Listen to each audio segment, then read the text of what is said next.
There's been some chatter recently from college football writers talking about the Big Ten being interested in going after Oregon and Washington and continuing their expansion. Now, these reports contradict reports from a few months ago where it was said that the Big Ten wasn't interested in expanding imminently and didn't really want to do anything until Notre Dame made a decision to join, if they ever do.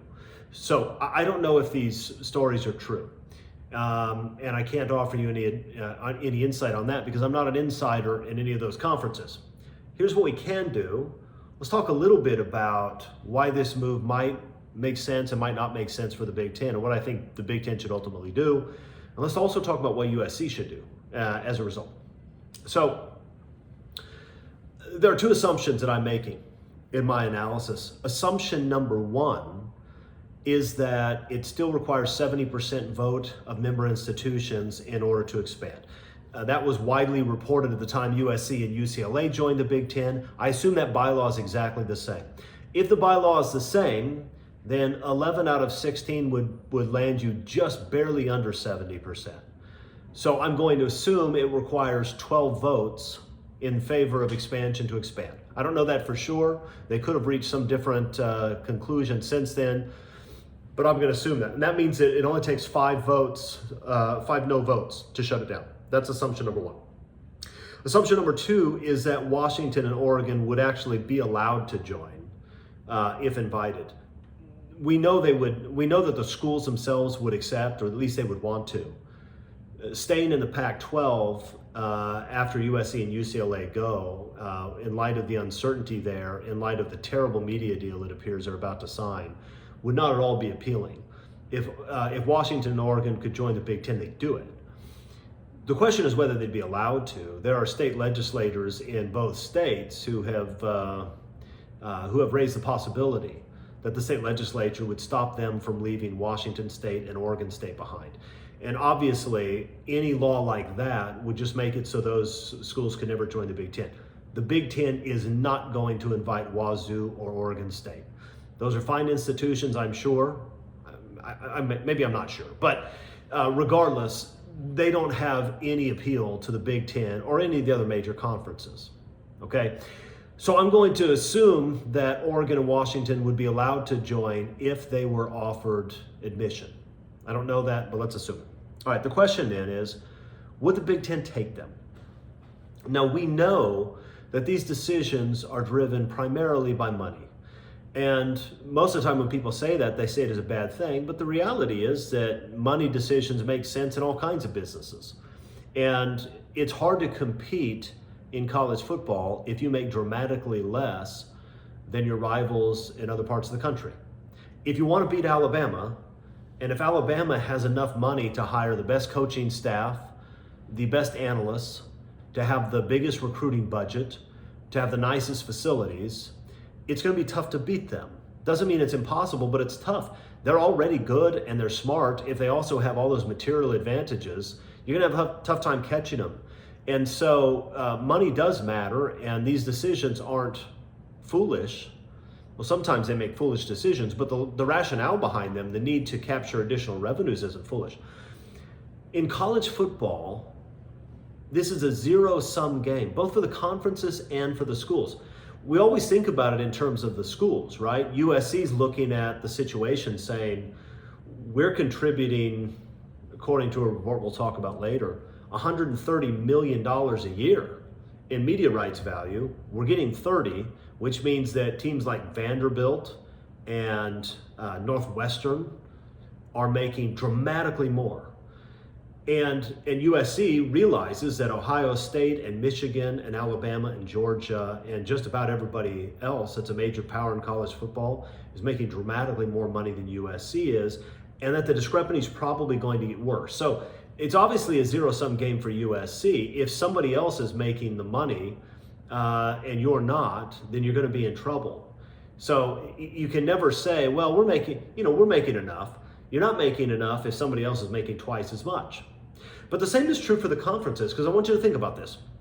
There are only so many primetime key slots for college football telecasts, right? You're going to have Saturday afternoon and Saturday primetime on a few different networks. That's it. There are only a handful of games that can occupy that prime territory.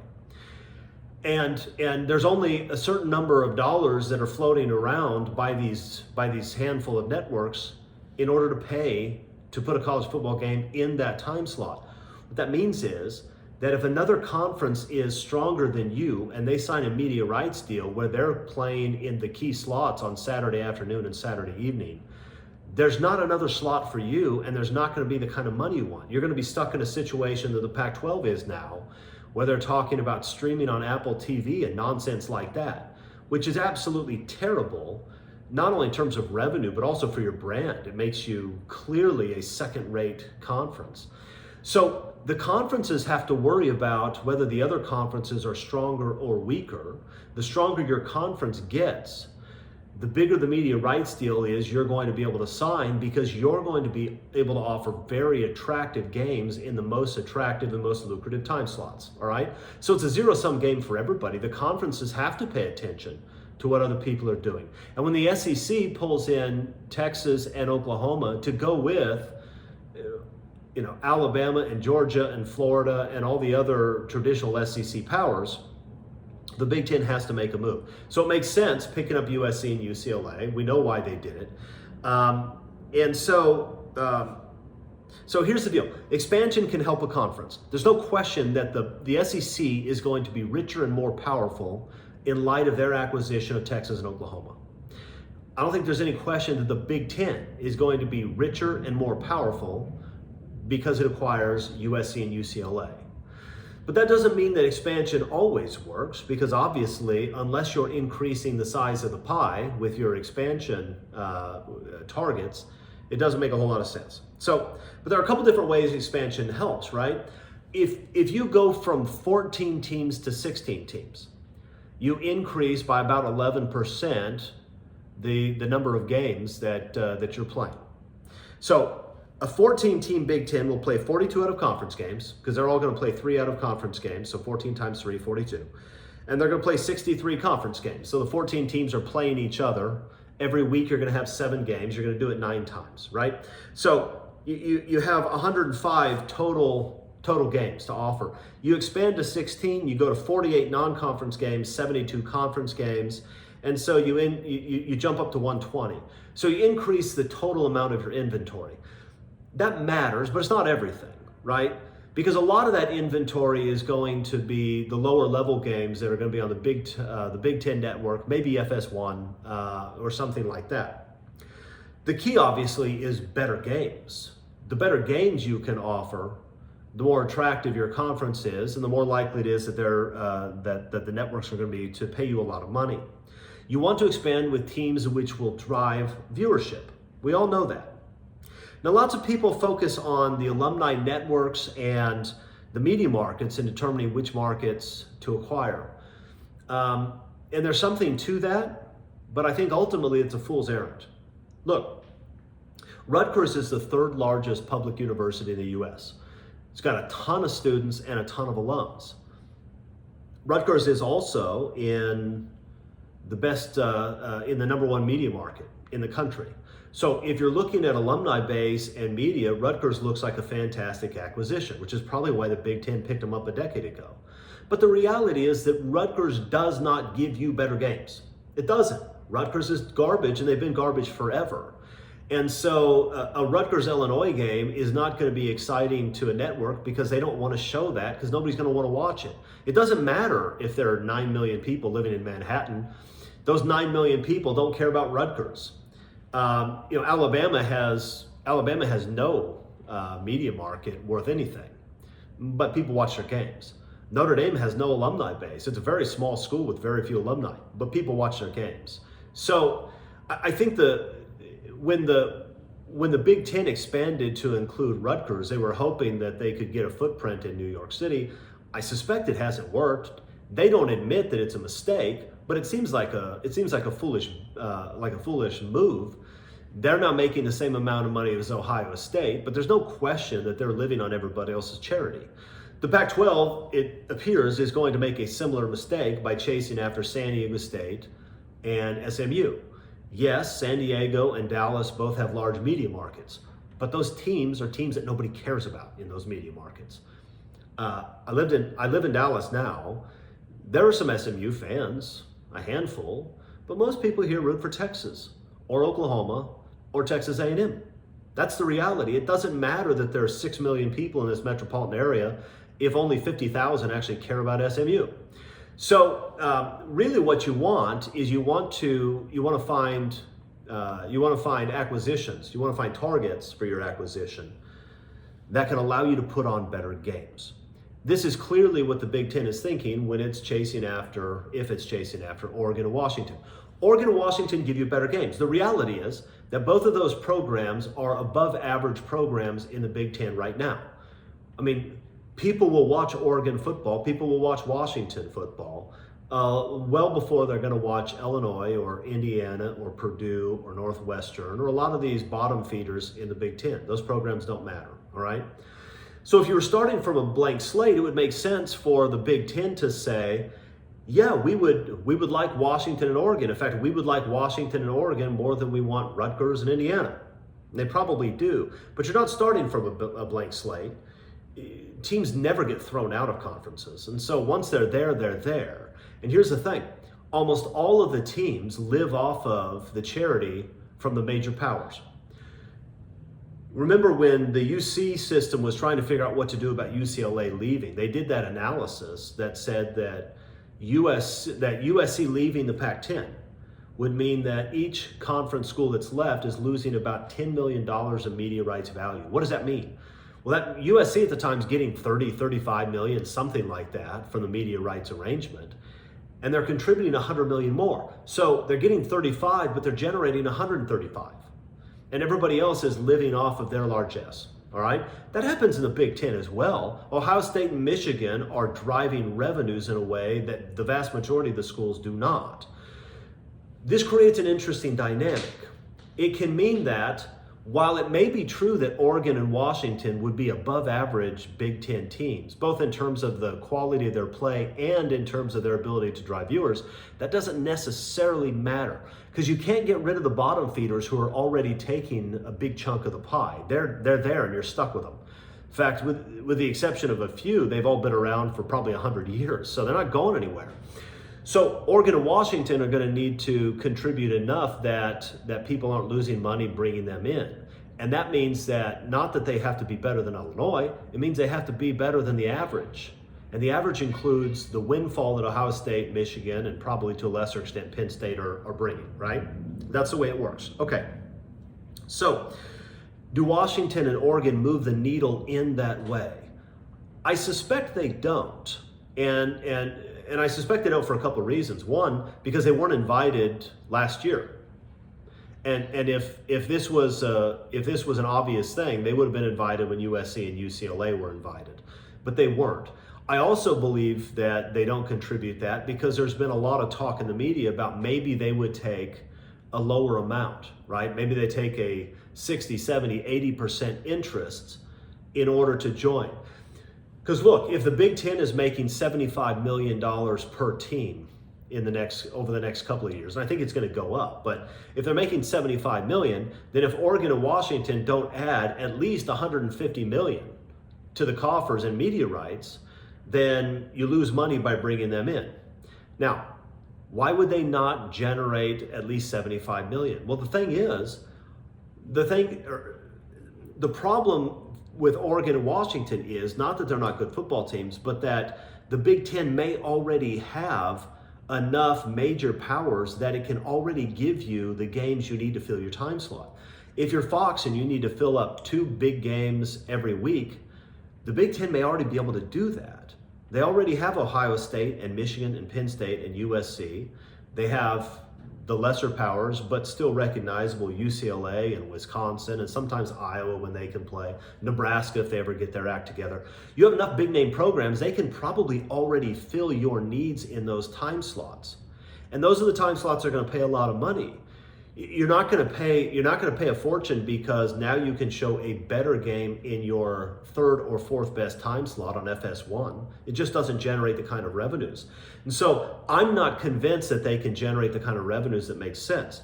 Now here's the problem. If you're talking about them coming in and taking a lower amount, I don't think that's a problem for Oregon and Washington. If they could get 80% of Big Ten money rather than 100% of Pac-12 money, they'd probably do it. I think it's a problem for the smaller teams in the Big Ten. And here's why.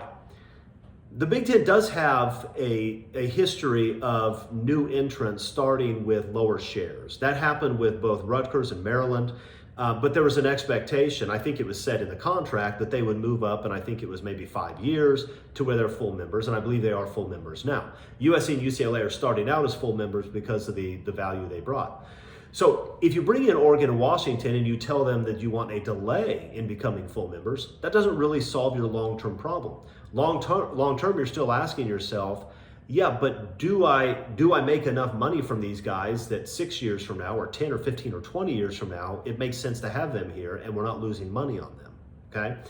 And if you bring them in with the expectation that they will always be at a lower level, that may set a dangerous precedent for the lower teams in the Big Ten. Remember, those teams are making the same as Ohio State and Michigan. They'll be making the same as USC and Penn State. And they have been for a long time. They badly want that system to continue. They don't want people to be paid based on how attractive they are in the marketplace. Illinois does not want a system where every few years they try to figure out, okay, how much value does Illinois add? Let's give them that amount of money. Where Ohio State is now making $130 million and Illinois is making 17. Illinois doesn't want that.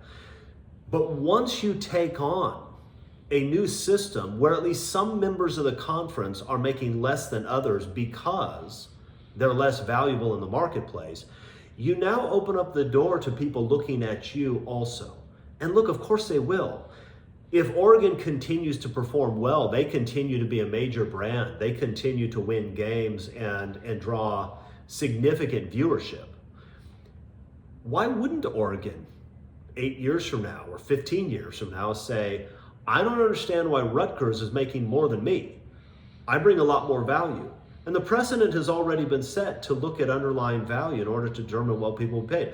I think for that reason, I don't think the small teams would at all tolerate that. I think the small teams would vote against it. I think they should vote against it. And if you only need 5 to block it, I think they'll get 5. So I don't think Oregon and Washington can join at a lower share level. I think that they're going to have to join as equals. And to join as equals, I think they're going to have to show that they add at least $75 million of value now, and in a few years when that number goes up to $100 million each, that they're adding $100 million of value. And I just don't think they can. And it may not be fair in some sense, because Illinois also doesn't add that kind of value, but they're getting the money. But that's just the way it is. By historical accident, Illinois has been there for a long time. They may not be any good, but they're still going to get the money. So I don't think they get in. Here's the other thing.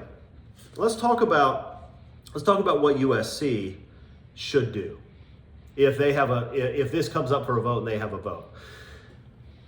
A lot of people have said, well, the two former Pac-12 schools, the LA schools, they would benefit from having an Oregon and Washington because it would cut down on travel. I wonder about that. If you're talking about a flight of 2.5 to 3 hours versus 4 to 4.5 hours, does that really matter so much that you have to do something that might not otherwise be in your interests? And by the way, if the travel really is so awful, then why would the rest of the Big Ten sign up to have to travel all the time to the Pacific Northwest? If the travel's a problem, those teams aren't going to want to do it just to make USC and UCLA happy. And clearly, it wasn't a requirement for USC and UCLA to join because those other schools still aren't there. USC and UCLA were willing to take on the travel burden. It doesn't mean that Indiana wants to. So if the travel's a big deal, and I'm not convinced that the travel difference between the Midwest and the Pacific Northwest is such a big deal that it's going to be a problem. But if it's a problem for the other Big Ten schools. I'm not convinced that they want to take it on. All right, that's number one.